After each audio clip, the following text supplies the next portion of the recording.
Assalamualaikum warahmatullahi wabarakatuh. Perkenalkan, kami dari kelompok 5 dengan saya sendiri Muhammad Rizal. Saya Gita Kemalasari, saya Amanda Setiara Hayu, saya Rizka Zahra. Nah, di sini kami akan mengobservasi atau mewawancarai siapa Mas namanya? Perkenalkan, nama saya Adi Mardiansa, biasa dipanggilkan Adi. Saya asli anak suku Baduy. Nah, kami akan bertanya-tanya lah mengenai Baduy ini dengan AA Adi. Ya, boleh pertanyaannya yang pertama. Sebelumnya, saya mau ngasih tahu bahwa pertanyaan kakak mungkin ada yang tidak dijawab, ada yang dijawab, karena di kami itu ada yang boleh dibicarakan kepada umum, ada yang dibatasi juga. Oke. Baik, untuk pertanyaan yang pertama, apa sih respon orang Baduy kalau misalnya ada wisatawan yang berkunjung ke Baduy gitu, Mas ya?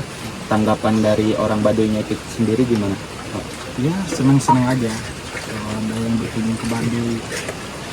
Yang penting patuhi aturan adatnya. Karena di sini kan maksudnya bukan wisata ya, karena masuknya desa budaya.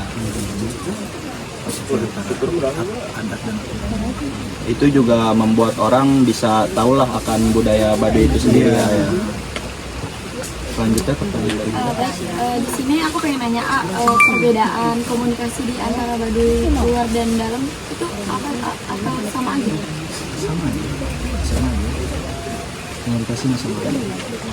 Dan kami sering tuh dengan Baduy dalam ketika ada acara apa aja, gotong royong, acara adat, kami kumpul bareng sama Baduy dalam. Selanjutnya yang kedua, pertanyaannya, aturan adat yang mempengaruhi cara orang Baduy itu berkomunikasi, kayak misalnya larangan menggunakan teknologi, berpakaian atau berpergian itu ada atau gimana? Bagi orang Baduy atau bagi orang luar yang berkunjung? Bagi orang Baduy. Aturan kami. Iya, kayak misalnya larangan menggunakan teknologi, berpakaian gitu. Iya, banyak yang dilarang dari segi pakaian, banyak yang dilarang dari teknologi, apalagi teknologi. Masuknya teknologi ke Baduy itu cukup dirasakan ya, nah itu kan nggak boleh. Hanya sampai saat ini teknologi itu belum dilegalkan, masih dipantau terus. Dan berpakaian pun banyak yang dilarang, karena yang dilegalkan oleh kami itu 3 warna, maupun dari pakaian luar yang penting warnanya tidak mencolok. Dan itu dikasih warna itu warna hitam, putih, sama biru. Jadi kalau warna-warna hijau, ada warna merah itu kayak melarang. Kalau mencolok itu nggak boleh. Selanjutnya aku mau bertanya, apakah ada aturan khusus bagi kamu seperti contohnya larangan memakai alat elektronik atau masuk ke wilayah tertentu yang ada di Baduy? Ya, banyak. Kalau untuk larangan pengunjung itu banyak. Ketika mereka masuk Baduy dalam, nah di Baduy dalam kan kita nggak boleh ngambil gambar, flat, mandi, sabun. Iya, nggak boleh masuk ke hutan larangan, nggak boleh masuk ke wilayah rumah khusus adat. Berarti lebih ketat aturan di Baduy. Iya, lebih ketat Baduy dalam. Tapi tetap di Baduy luar juga ada yang nggak boleh dikunjungi sama orang luar.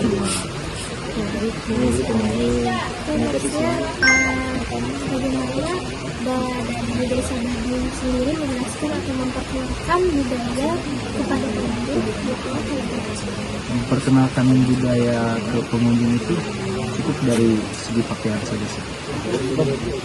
Di dalam, saya sedikit melanggar sehari ini karena tidak berpakaian adat. Iya, sebenarnya jadi kangen juga harusnya ini berpakaian adat. Belum tadi kan basah karena hujan. Tetap yang saya pakai adalah ciri khasnya dan tenunan juga sama. Panjang jalur perjalanan orang bikin koja, itu kehidupan orang Baduy, budayanya seperti itu. Kemarin sudah selesai ya? Iya. Kemarin Nah kalau masalah itu penghasilan sih. Itu buat penghasilan. Jadi kalau si perempuannya itu menghasilkannya itu dari minum. Kalau untuk laki-lakinya itu dia ngambil gula aren atau nyadap kalau kata orang sini ngambil nira. Itu tugas laki-laki. Soalnya kalau keluar sebenarnya nggak boleh juga kalau kerja keluar. Karena banyak sekali acara adat yang perlu mereka jalankan pribadi, tidak bisa diwakilkan pada orang lain meskipun dia punya uang untuk membayar orang lain, tetap aja nggak bisa karena aturannya harus dia yang menjalankan.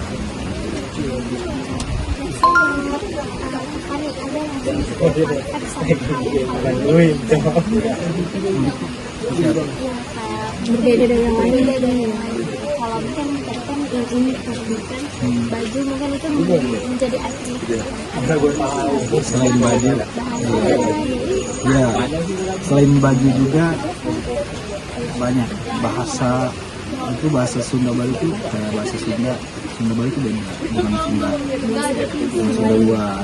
Jadi Bali itu beda logat. Bali dalam aja 3 kampung itu beda-beda logatnya.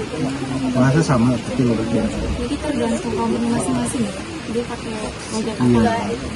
Dan banyak juga bahasa dari Bali itu yang tidak diketahui sama orang luar dan tidak bisa diterjemahkan langsung ke bahasa Indonesia. Misalnya gasik, gasik itu cepat, gasik itu. Dan ada satu lagi yang banyak dipakai oleh tokoh-tokoh anak. Namanya bahasanya itu mongkologong. Nah mongkologong itu dia kayak mana bawa diri sendiri, tidak menengok aturan gitu. Jadi mongkologong. Independen kali ya kalau Salah kalau independen kan sendiri tapi tetap menaati aturan kayak kalau mongkologong itu Ya udah maunya sendiri aja. iya mau ikutin aturan gitu. itu mongkologong. Mongkologong kan nggak bisa langsung diterjemahkan ke bahasa Indonesia, kita cari aja. iya benar-benar susah juga sih. Orang Baduy aja yang bisa Ya, gitu. itu bahasa asli Baduy. Sebelumnya terima kasih untuk Siap. telah menjawab pertanyaan-pertanyaan dari kami. Mungkin kalau kami ada nanyanya yang terlalu Siap. sensitif, mohon maaf. Iya. Mungkin dari kami segitu aja. Wassalamualaikum warahmatullahi wabarakatuh. Terima kasih.